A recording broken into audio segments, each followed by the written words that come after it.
Benvenuti, listeners, and welcome to episode 5 of the Anglo-Italian Connection. I'm Ruairi Criscuolo. And I'm Tommaso Dami. And today we'll be starting with absolute insanity in the Premier League. Serie A teams refusing to play games. A few unexpected teams at the top in France and Germany. And quite a few hot transfer headlines. All of this coming up in roughly 3 seconds' time.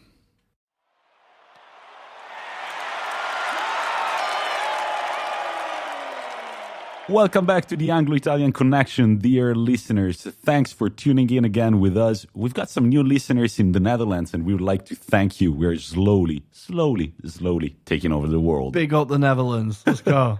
Thank you, guys. So, Rory, we're starting today with the Premier League. Quite a few insane scores last week, correct? Where do we even start? Well, I would start from Aston Villa just trashing Liverpool 7-2. Now, this is a game that my long-suffering girlfriend has to put up with a lot of football over the weekend, and she decided by the last game on a Sunday that enough was enough. But it wasn't enough. It turns out it wasn't enough. Once I saw Villa were 2-0 up, I was like, I'm sorry, we're going to have to stop watching Netflix and turn back over. What the hell happened on Sunday? So did you watch the entirety of the game? So I tuned in around the 20-minute mark. Mm-hmm. I have since watched the highlights several times because it is very entertaining. I feel like, so obviously for people who, I don't know if you've lived under a rock, it finished 7-2 to Aston Villa. Ollie Watkins claiming a first half perfect hat-trick, so left foot, right foot, head. That doesn't happen that often, does it? No, it really doesn't. And this is a player who, if we throw back to episode 1, I was worried if Villa might have overspent on him coming from the Championship. Obviously, one game isn't 35 million paid off, but a hat-trick against the champions in the first half shows that maybe this guy he looks like he's got a future. So, watching the game, the problem for Liverpool was, now, their high line is something that usually works for them 90% of the time. But most teams, if it's not working, you will try and change it. Mm-hmm. Liverpool just stuck to the high line constantly. And Aston Villa were just quite happy to just keep catching him. And their defenders it's like they were waiting for an offside flag to be lifted, but it just never came. Well, the most impressive stat, if we can call it impressive, is that Liverpool have scored 11 goals and conceded 11 in their first 4 Premier League games. That's a third of the goals they've conceded in the entirety of the last season. Well, that's bang for your buck, right? Plenty of goals per pound for your Sky subscription. I don't know. I'm sure for Liverpool fans, they don't feel the same way about it. You wonder where it's come from, really. I think maybe this is where you notice the difference in mentality. As opposed to the first title, maybe now there is a drop-off, and Ferguson has said it, many managers have said it, that retaining the title is often harder than winning it the first time, because subconsciously there is that drop-off in concentration. I think we've seen that in Liverpool in the first couple of games. I think this game was a bit of a freak. Like, we won't see this kind of result again against Liverpool this season, I don't think.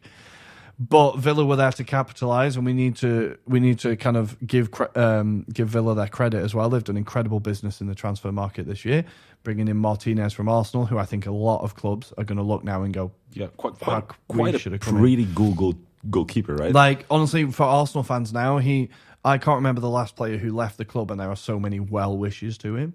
Like, nobody blames him for leaving. He wants to be first choice. He deserves to be first choice. He came in when we just lost to Brighton in the 95th minute.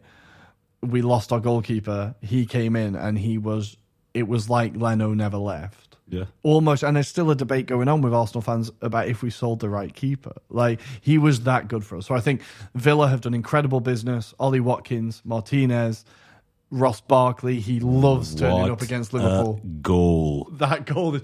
The bend on that shot is unbelievable. Look, I still haven't understood if there was a deflection on that or not, but regardless, what a shot from outside the box. Just curled it perfectly on the top bin.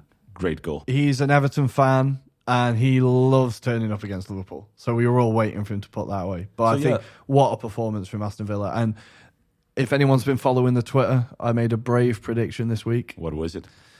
I think Aston Villa could push for Europa League this year. All right, interesting take. Well, good luck, villains. That was surely a performance to remember. Quite a few fuck-ups from the Liverpool goalkeeper. That's how it feels. Now, this is weird because when he was at West Ham, he was quite good. I always remember watching him going, man, he could go somewhere. He could be a decent keeper.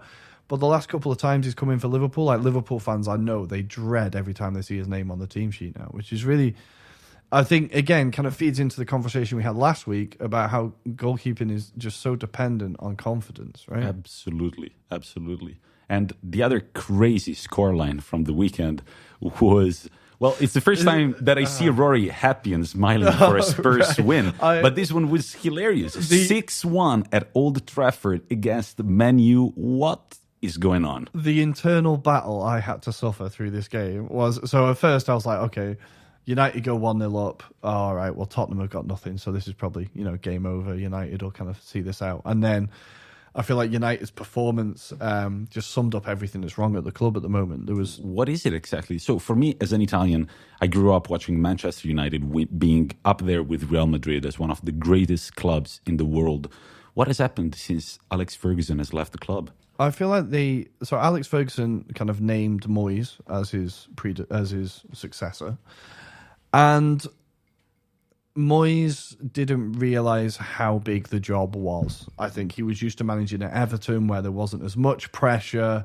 I feel like the job was too big for him. But also at the same time, maybe they didn't give Moyes the right amount of time, considering that Ferguson had picked him to be the successor. But this is something that we see throughout football, a lack of patience, right? Mm-hmm. Yeah. I now feel like with the change in the back offices with Ed Woodward and stuff like that, there's just a lack of plan. There's just no plan. You can see them signing Cavani that's on the a great last signing, day. though. But no, come on. He's been out of contract since June. They did not have to leave this until the last day of the transfer deadline day. That is a panic signing. Do you think? That is can we sell shirts? Can we sell a name on the back of the shirt signing? That is not the problem. They do not. Their problem is not strikers. They have Marcus Rashford, Greenwood, Martial. I think is overrated, but he's a very good striker. The one problem. What about Messi Lingard? You're forgetting about Messi Lingard. Well, yeah. I'm joking. Is he in the Championship yet? Like, I think the one area of their team you could say doesn't need improving is the attack. Yeah. And what they've done is they've gone and signed a striker, they've signed a young winger, and they've signed Van de Beek in a midfield that is already full. So I think this still shows the lack of plan at Manchester United. And this performance against Tottenham, now I had to forget it was Tottenham and just enjoy United getting battered at home, right? But that performance again showed lack of coaching, lack of plan, and it was all summed up by the Luke Shaw tackle in the last minute when I think it was Son Heung-min running in on goal or Harry Kane, I can't remember now, and he just, the laziest, slightly dangerous, half-arsed, I'll just take you down because I can't be arsed. It summed up the whole mood at United now, I think. Jose Mourinho, I could not imagine a smugger man after that game. Well, in 10 days, he has beat Chelsea and fair United. play to the guy. And in the Amazon documentary that just came out, he says that he just doesn't like being sacked, and so I think he got quite the revenge over the past. I can imagine how 10 much days. he doesn't like being told he's not good enough. Yeah, there was a good picture of him on the sideline with a big smirk on his face when they were up like 4-1 or something. That was good to see. But on the same hand, we have to give Tottenham their credit. They were incredible. They were Son. ruthless. Is this going to be the season that Son just proves to be one of the best attacking players in the world? I think potentially he's already done it. I think like he's still. This is big coming from Rory, I guys. saw a thing on Twitter that was like, if you could take a player from any team, like, or if you could take a player from your rival, who would it be? For me, Son Heung-min is the player that I would take from Tottenham. I think his pace, his finishing, his composure. He's dribbling too. He has everything. And we've said it before. I'll say it again.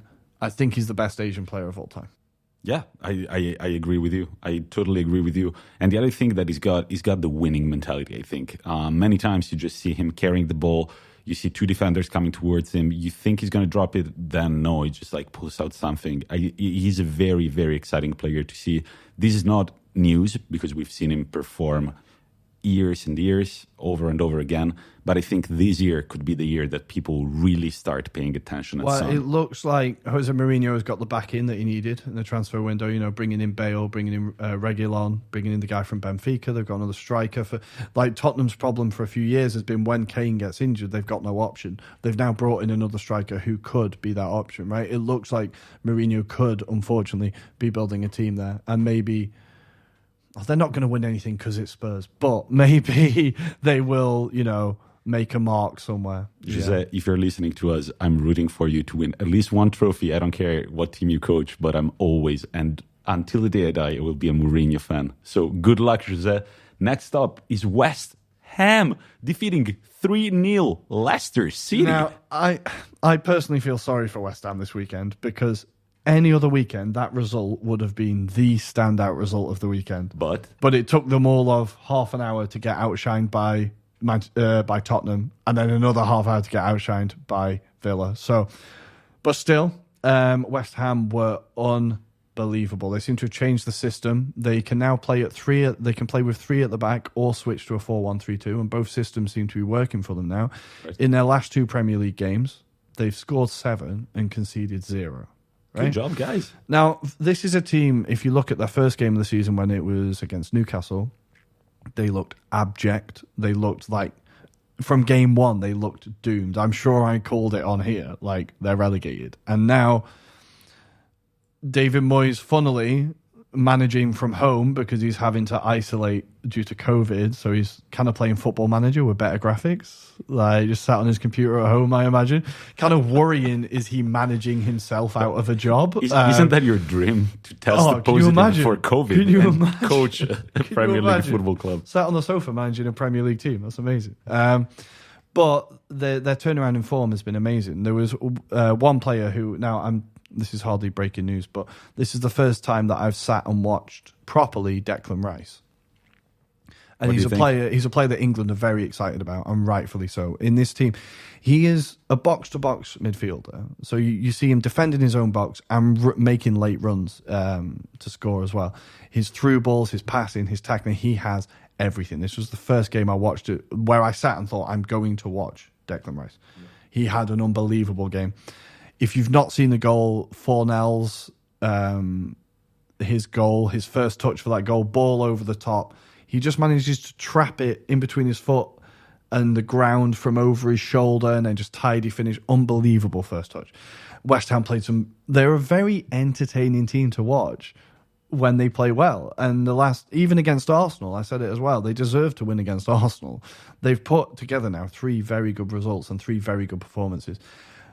He's kind of benched the likes of Felipe Anderson, who the players who aren't really going to graft, they're not going to run, and he knows his players now that are going to put the shift in, that know the system. Mikel Antonio still killing it. Like, I was just really, really impressed with him. Leicester, straight off that win against Man City, it's a strange one. I've met him only once, but I feel like we should shout out to your friend Tom. Tom, this is your time now, man. It's your time, man. West Ham maybe are not that bad after all. So, 2 more minutes to talk about the Premier League. We've got Everton, who were my pick for the overachievers of the season, and they are confirming their brilliant form with 6 wins in all competition. That is their best start in a campaign since the 1938-1939 season, when they ended up winning the Premier League. There we go. Carleto, are you on to something? Look, can I say something? What I feel like there is a connection. The position in which Carlo Ancelotti and James Rodriguez are in, I feel like it's very similar. So after the exploit of Carlo Ancelotti at Real Madrid, he failed to win Champions League at Bayern Munich. And then he went to Napoli, which for a lot of Italians was like, man, you've always coached great clubs. Napoli still have to make that leap, to show who they really are. What are you doing? It didn't work out for him at Napoli, and then he signed for Everton. Many people were like, dude, what are you doing? Is this the end of your career? Is this how you're going to go away? But no, I feel like he understood that at Everton, there was the margin to do something big. And I feel like bringing in James, who is a player that by now I feel confident in saying that he performs better in smaller settings. Yeah, he likes to be the bigger fish in a smaller pond. No disrespect to Everton there, yeah. No, yeah, but absolutely. He's got 2 goals in the latest game against Brighton, and Calvert-Lewin